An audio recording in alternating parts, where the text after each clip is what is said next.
WuWa's 2.3 patch more or less done. I just want to share some of my thoughts on it. I'm not going to go through every little thing, and I'm sure there might be some stuff I forget. This isn't going to be about the main story, but more about the content and events that happened in 2.3. So 2.3 wasn't just another patch, but it was the first year anniversary celebration for the game. For the 2.3 live stream, we were teased these cute cube versions of the characters, and we knew that the events would revolve around them. That you'd get a battle with them and something that resembled a board game.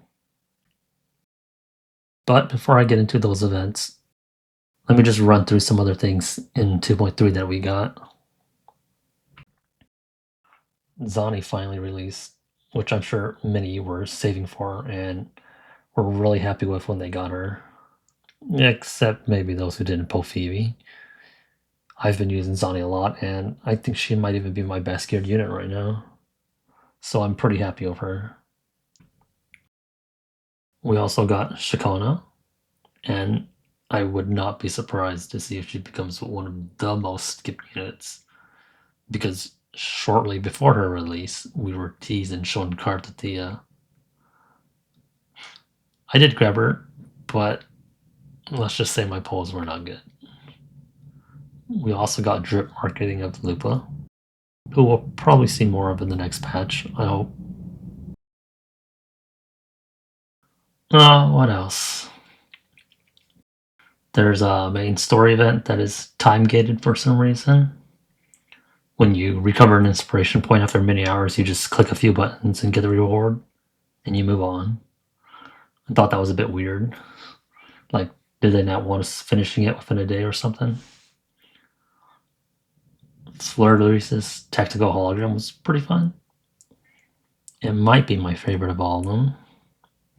That one field-wide attack she does partway through kept killing me, but I eventually managed. We finally got a stat modifier consumable, which only works for the main stats and only if the Echo is not upgraded. It's basically just a glorified premium Echo box selector. I mean, they're not completely useless or anything, and I did get a really nice Echo for Zani using them, but I would have really preferred a sub-slot modifier, and I think most people would as well. Now, getting onto the cube events, I'd say there were 3 parts to the cube event: the story/combat part, the dice board game, and then the derby. Starting with the cube story, you got old and recent characters just being queued and cubed, with a silly and fun story attached to it. That's basically all it was. I could be wrong, but it does feel like it is a standalone side story that won't affect anything else. Unlike the Moon Chasing Festival we had a little while back, which had a couple character stories tied in and even had Calcharo make an appearance in it that a lot of people either missed or seemed to forgot existed. And it was even referenced in the Cube event. I don't know if this is going to be how his story is done and we just keep getting tiny bits of him throughout events like this. Anyways, alongside the story, we had the combat side of it where you can bring the cubes into battle with you in place of your echoes. Each cube could be equipped with modules you'd get from the event to give them more effects and boost a bunch of passives. It was kind of silly at the later stages when you had 3 cubes going off and each cube had multiple effects attached to them. There are just a ton of effects going off, and sometimes you could barely see what was even going on.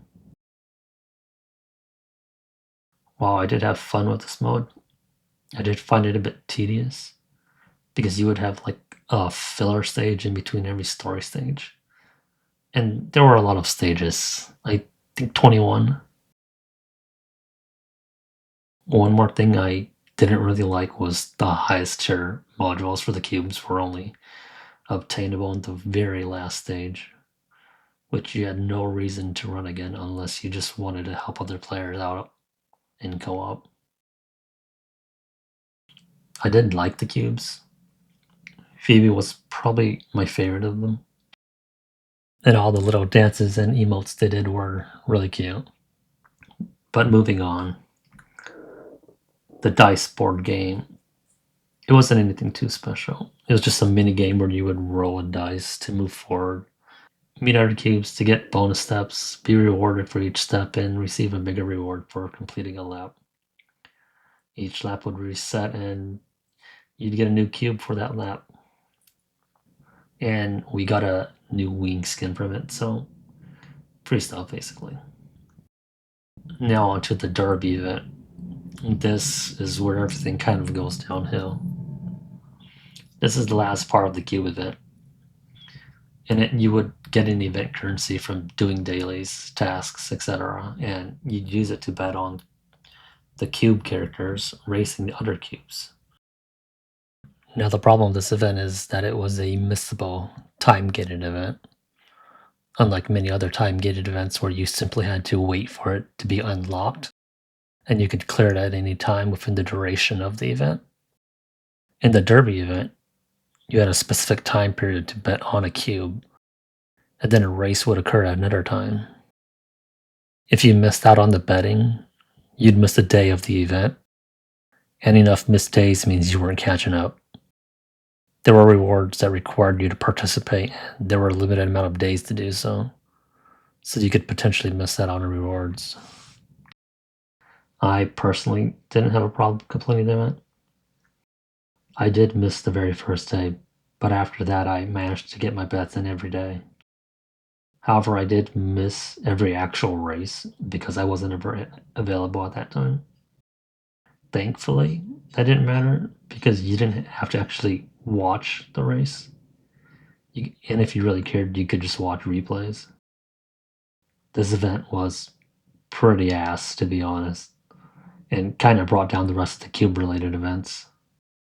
Hopefully, they won't keep doing this kind of stuff. Hopefully.